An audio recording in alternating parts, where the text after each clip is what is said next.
Cast tonight, the art of the deal. Looks like this really is the final round in the healthcare fight. In the end, it may all come down to trust. House and home, a rescue plan for millions of homeowners drowning in debt. If it works, it could help everybody. Flight risk, a close call for a jumbo jet proves again. Airplanes and geese in the same airspace are a bad mix, but what to do about it? And making a difference by changing the world one child at a time. Nightly News begins now. From NBC News World Headquarters in New York, this is NBC Nightly News with Brian Williams. Good evening. It may seem like we've said this before, but it looks like we're going to have a health care vote in Washington in just a few days. It will affect millions of Americans. We can't tell you everything that's in it because not all the details are done. Many lawmakers would still like to know. While the plan covers 31 million uninsured Americans, somehow student loans have also ended up lumped in with health care. And because it's coming down to a fight this coming week, the president has postponed what was to be a family trip to revisit the part of his boyhood he spent in Indonesia. Now, instead, it's health care in Washington. That's where we begin tonight with NBC's Kelly O'Donnell on Capitol Hill. Kelly, good evening. Good evening, Brian. Democrats here tell me today they got one thing they absolutely needed to try to get health care through. And that's what you mentioned, the president delaying by just a few days his overseas trip. Staying here, he can help them get past a couple of key hurdles. But each of those steps is tough because it carries a political risk, and their own members might have to pay the cost. There's a new urgency in the air today. Good meeting. Good meeting. That means House leaders leaning hard on hesitant Democrats. Their biggest leverage is the president's decision to stay in town and work the phones. I'm delighted that the president will be here for the passage of the bill. It's going to be historic. But to get there requires hard choices and navigating complicated rules. The Pelosi plan is for House members to pass the Senate bill as is, even though many strongly oppose parts of it. After that becomes law, House Democratic leaders would quickly pass a new bill to fix things they didn't like. But there's no guarantee the Senate would agree to make the same changes in a final package. Members of the House are being asked to trust an untrustworthy body. I think there are a lot of skeptical members about whether the Senate can deliver on the things that they say they're going to. In Pelosi's words, it will take a little faith. There's certain assurances that they want and that we will get for them before I ask them to take the vote. So in an unusual move, aides say the House wants the Senate to back them up in writing now. And that set off another debate today. There are the rules, and we're going to follow the rules. Republicans don't like the bill and don't like the Democrats' tactics intended to get something passed quickly. That bill, no one on our side of the aisle has had an opportunity to see. Perhaps the Congressional Budget Office has had 72 hours to see it, but we haven't. I tell my friend that you can say that we're ramming something through as much as you want, and it will not make it true. People see things so differently here. Part of what they want to resolve is getting rid of some of the things that were commonly and widely criticized, like special deals for certain states that were in the other bill. One tough issue continues to be abortion. There's disagreement about whether money that would help people buy insurance might somehow cover abortion. People don't see that eye to eye. And taxes, how to work out what taxes, who should be taxed, and how much it would cover. These are tough issues, and that's what makes it so hard to resolve. Brian? Kelly O'Donnell in Washington, where there's a lot of work to do in the next few days. Kelly, thanks. We turn to the economy now. A new audit of bankrupt Wall Street bank Lehman Brothers shows the company was insolvent weeks before it collapsed and tried to hide its financial condition through misleading accounting tricks like the ones used by Enron.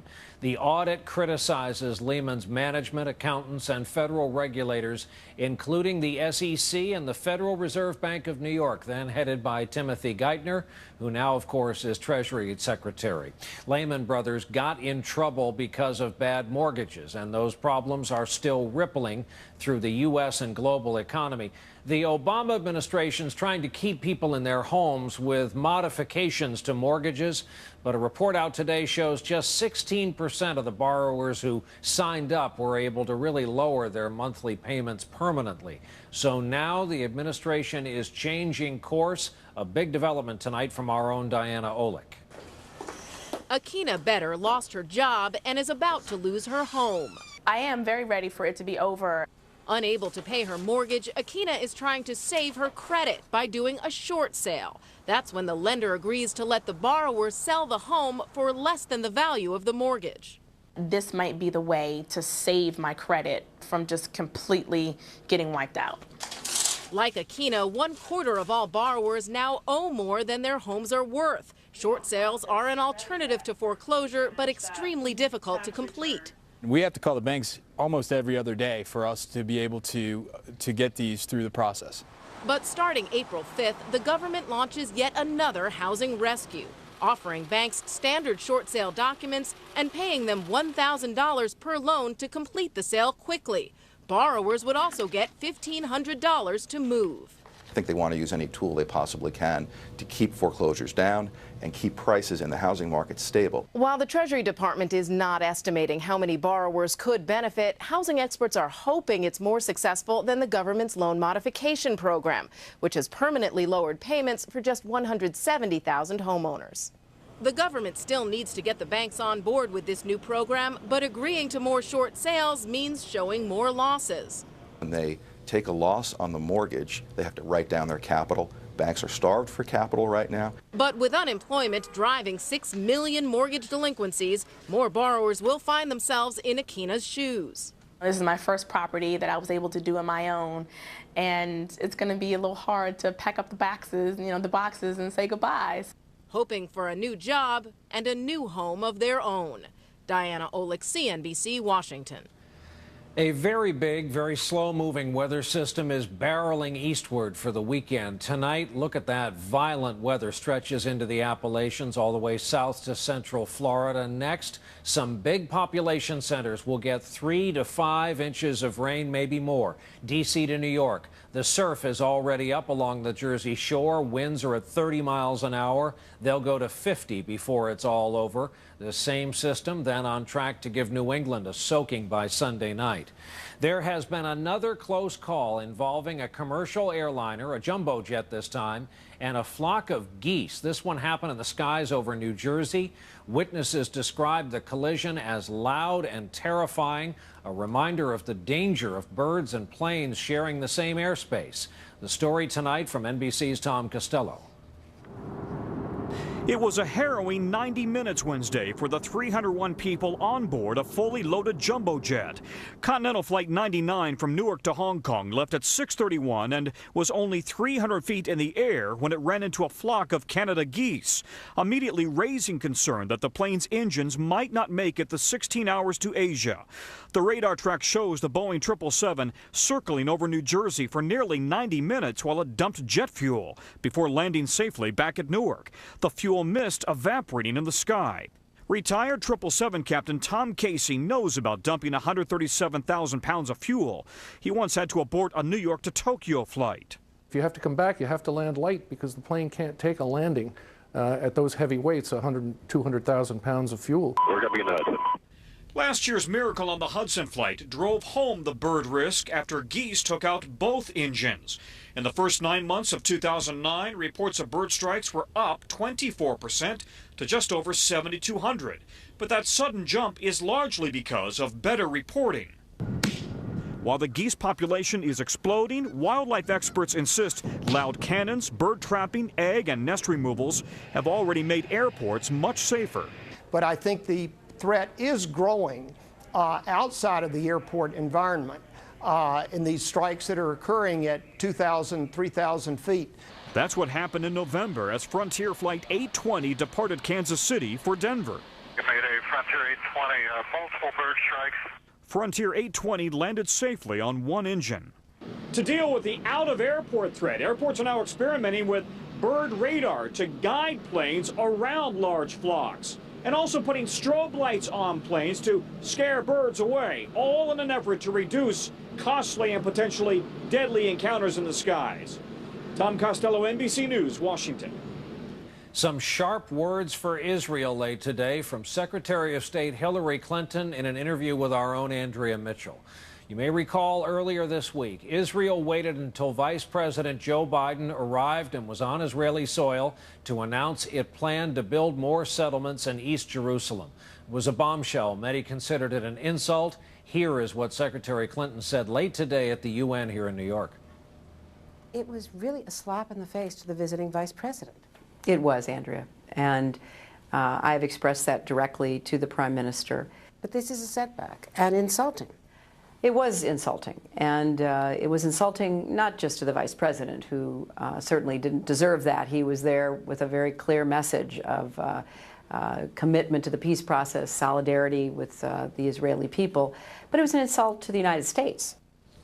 Secretary of State Clinton with our own Andrea Mitchell here in New York late today. We turn now to news out of Mexico tonight, where the situation is urgent. The death toll from the ongoing drug war stands at 7 per day. On average, 7 people a day, just under 30 people per week are killed in the fighting, some of the worst of it happening within sight of the U.S. in Juarez, just across the border from El Paso, Texas.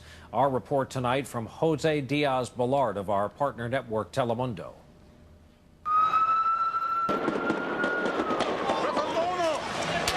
Another 24 hours of terror in Ciudad Juarez. Last night, gunmen stormed a funeral home, killing 5 teenagers and a woman as they gathered at a wake for a murder victim. 40 days ago, another massacre rattled this city. 15 teenagers gunned down at a birthday party, including Luz Maria Davila's only 2 children. Davila's son Marcos, a college student, and his 16-year-old brother Jose Luis died when gunmen mistook their friend's home for a gang hideout. Every day, on average, 7 people are found shot or tortured to death. More than 450 so far this year in the region. With more murders than war-ridden Baghdad, Juarez has earned the label of the world's most dangerous city. The lawlessness has led to an exodus from Juarez. 20,000 homes abandoned, 15,000 businesses closed. Mexico's president launched an army assault 3 years ago, but even that has failed to curb the violence. All of this blood, all of these deaths have many people here in Mexico questioning the effectiveness and even the logic of President Felipe Calderón's war against the drug cartels. There is more violence today in Ciudad Juarez than ever before.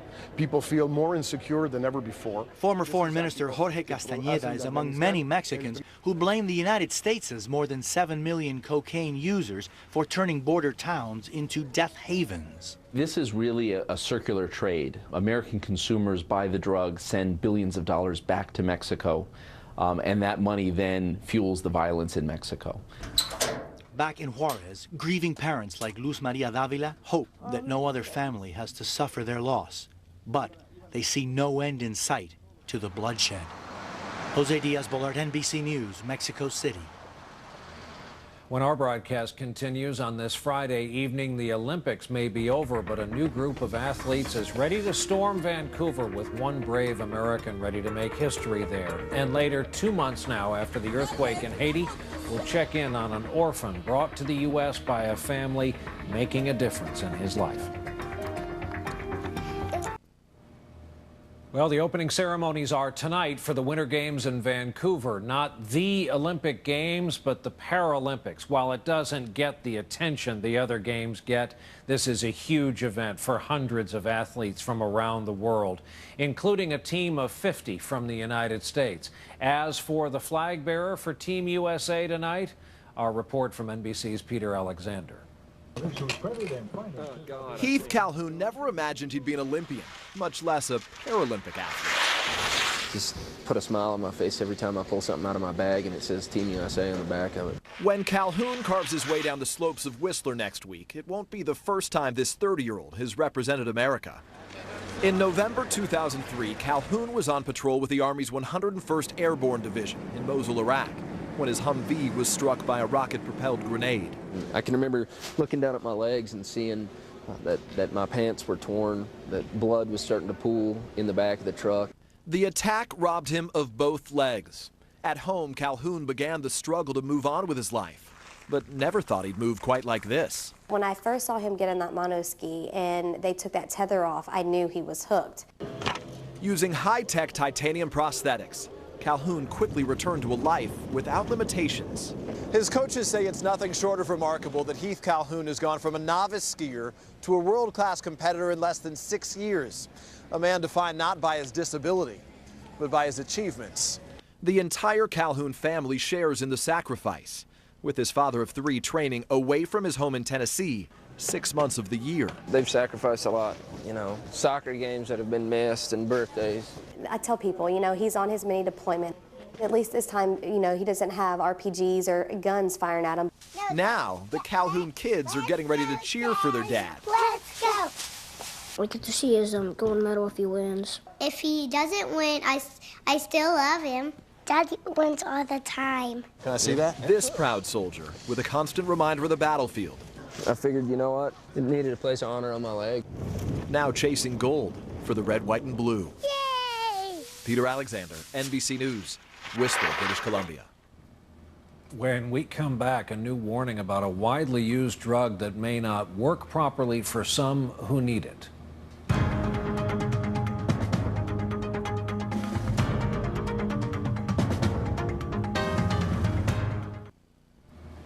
The FDA is putting its strongest warning on a heart drug you've no doubt seen advertised called Plavix, cautioning it doesn't work properly in some patients because their bodies can't process it.